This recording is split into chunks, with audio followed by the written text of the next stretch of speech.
Here are some things that I know that you probably have around the house, and maybe you never thought that you could actually use this to study Spanish or study any language that you're working on. Hello, welcome back. My name is Andrea, and today I'm going to talk to you all about Spanish in your homeschool, or even if you don't homeschool and you're wanting to teach your kids how to speak Spanish. I'm going to go over exactly what we use in our home to practice Spanish, to learn Spanish together as a family. I'm a big believer in doing a mix of both curriculum and games to learn something, anything really, with my kids. What we use as far as curriculum goes is just this book, Getting Started with Spanish. I'll leave a link to it below. You can get it on Amazon. It's very inexpensive. And it starts from the very beginning. So this can be for people who are just completely self-taught in Spanish. You can do this with no Spanish background whatsoever, and you can get started with Spanish, and it's really great. I really love this method that they use in this book. You start with one word, you start with a couple of articles like the and a,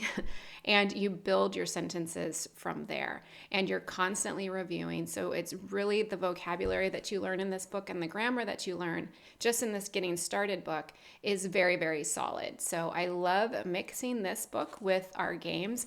And I also, what I am loving right now is I'm trying out Pimsleur Spanish. I saw on the Ambleside online website that Pimsleur, like the method of the Pimsleur language learning system, is very close to what Charlotte Mason did as well. So I was like, oh, well, I hadn't tried that before, so I'll try that. And so I signed up for a free 7-day trial. I'll leave a link down below. You can do the same thing. And I loved it. So I actually bought the access to the languages, and I've been doing that with my kids. But what I love about it is that it's something that we can do independently on the go. So it's mostly audio based. It does have some, I do it off of my phone, but it does have some like flashcard and some reading review, but it's all through their app. But it's mostly audio based so that you're comprehending and speaking at the same time. One of the reasons why I love it just from an efficiency perspective is that I'm doing my lessons while I'm washing the dishes or making dinner or out on a walk. And I also love having my kids do a lesson because they're 30-minute lessons. You do one every day. And it's a time that I can just send my kids to their room with the lesson. It's an audio lesson, and they can work on it on their own. I'll usually have my daughter will color something or work with blocks or something while she's doing her lesson. My son, same thing. Vamos al restaurante. Vamos al restaurante. Now try to say only 32. Solo 32. Solo 32.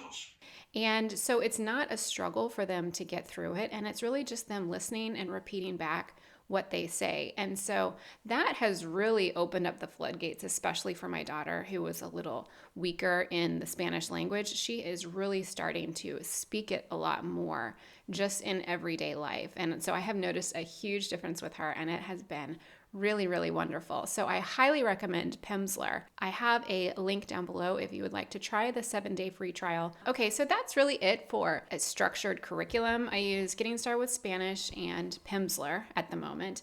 So let's get into the games. The games are super fun because the kids don't even really realize what I'm doing to them. Like we're working on our Spanish, but we're really just playing a game together. Here are some things that I know that you probably have around the house, and maybe you never thought that you could actually use this to study Spanish or study any language that you're working on.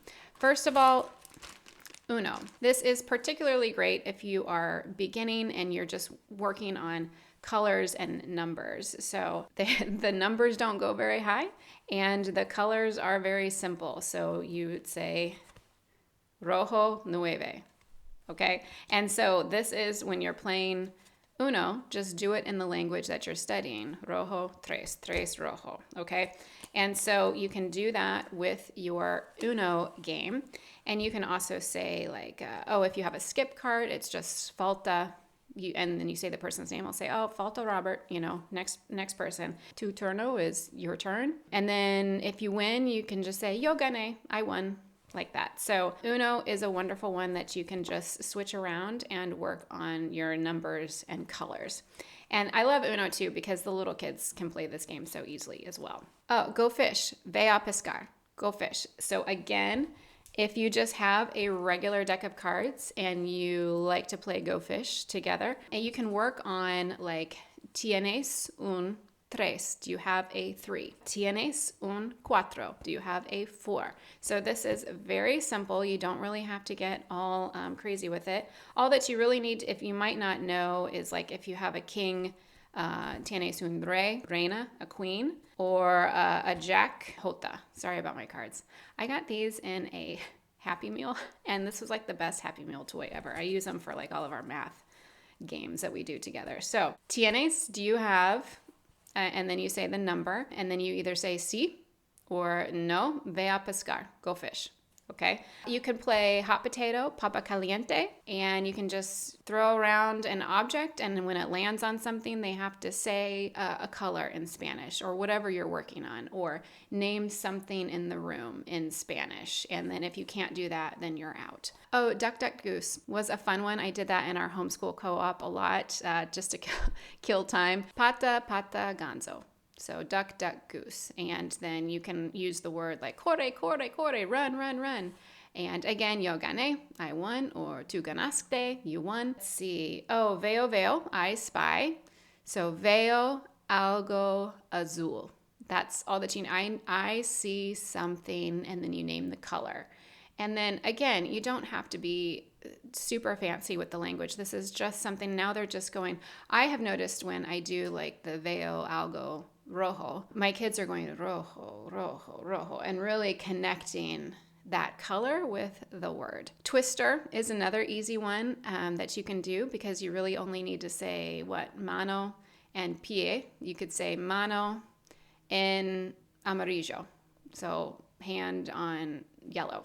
Oh, I will just give you a hot tip that if you have a game like, say, Uno, and you can't remember everything that I've said here, ChatGPT, it saves you a ton of time from looking up like all these different things. You just tell ChatGPT, I want to play the card game Uno with my kids, but do it all in Spanish. So what are the things that we say while we're playing? And it will spit out at you a whole list of like, oh yeah, here's how to say skip, and oh, reversa, how to say reverse during the Uno game. And then you could even be specific, like, we want to play extreme Uno or whatever those different types of versions are, but we want to do it all in Spanish. How would we do that? And so ChatGPT, this is how I use ChatGPT. It's a great resource so that I don't have to look up individually. How do you say skip in Spanish? How do you say reverse in Spanish? It knows the game, and then it also knows Spanish. So it will just spit out to you the list of things to say for that particular game. So you could do the thing with all of these, like what are the common commands in Simon Says, but all in Spanish. Simón dice, whatever, toca la boca. Okay, but you could maybe you could even say in ChatGPT, I want to play Simon Says with my kids to help them learn Spanish. What are 5 things that we could say that we're going to work on? So it's not just open up to anything that they might not be familiar with. So anyway, those are some ideas on games that you might have around the house. Also, I have made a million bingo games using vocabulary that we're working on in Spanish, and I do that all in Canva. You can do that for free, and then in Canva, you can search for bingo card, and then you can plug in your own objects that you want to work on for bingo.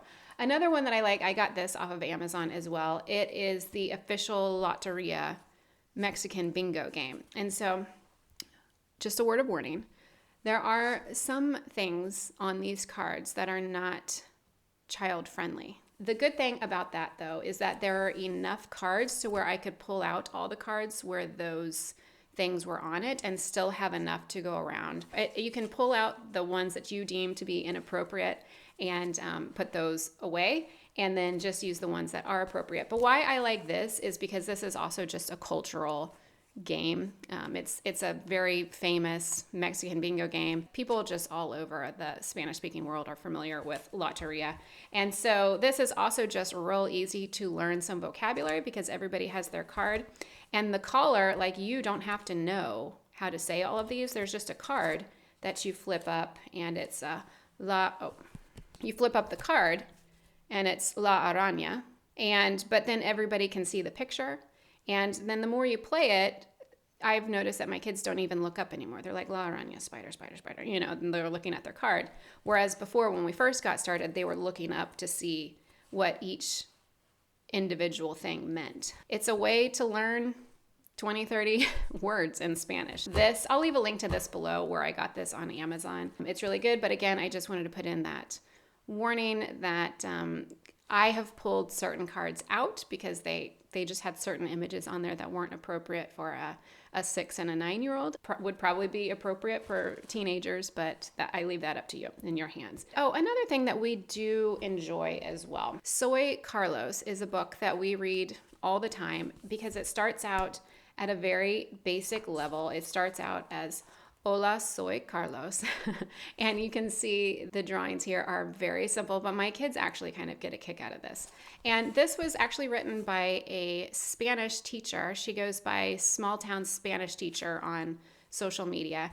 And she also has a really lovely podcast called Simple Stories in Spanish. And why I love her Simple Stories in Spanish is, for one, they're very kid-friendly. 2, she's a native English speaker who is fluent in Spanish, and she teaches Spanish. So she will say just a story, a simple story in Spanish on her podcast that we can listen to in the car or wherever we are.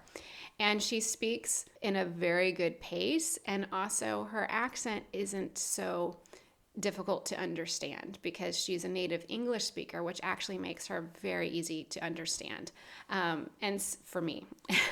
And so I would highly recommend picking up Soy Carlos. There's other ones that I haven't read that she has made, but again, just as a Spanish teacher, she knows all of the main points to hit in her stories. So it's truly just learning with stories. So Soy Carlos, soy un chico, no soy una chica, and the kids don't realize how much they're learning by reading these and having a graphic illustration to go along with it. Small Town Spanish Teacher, I follow her on Instagram and stuff like that, so she's really great. So that is, I have a lot more that I could share, so I'm not going to overwhelm you today, just a little something to get you started. I do hope that you check out the Pimsleur link down below or the Getting Started with Spanish book. Those are 2 things that have really kicked up our Spanish language usage around the house lately. And another thing that I like about it is that you can have up to 4 users at a time using it.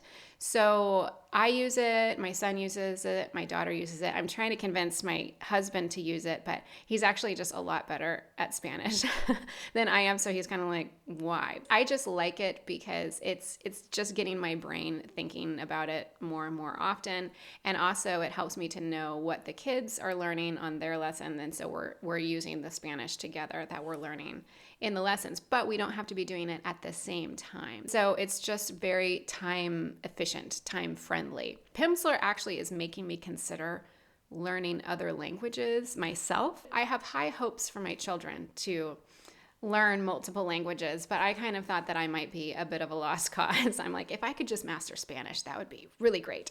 But now with Pimsleur, with how simple it is, I'm like, man, well, I would love to learn French. I live in England at the moment. I would love to go to France and actually know some French. That would be amazing. And Pimsleur is kind of making it seem like a bit of a possibility because I just didn't think that I would have the time. But now I'm like, well, if I just don't listen to that audiobook next month, I could probably get to like a basic level of French. Anyway, all that to say, I hope you give it a shot. It's been a lot of fun for us in our family. I hope that you enjoyed these tips. If you did, if you wouldn't mind giving it a thumbs up and subscribing, I have more language learning tips that I would be happy to share with you at another time, and I will see you in the next video. Bye.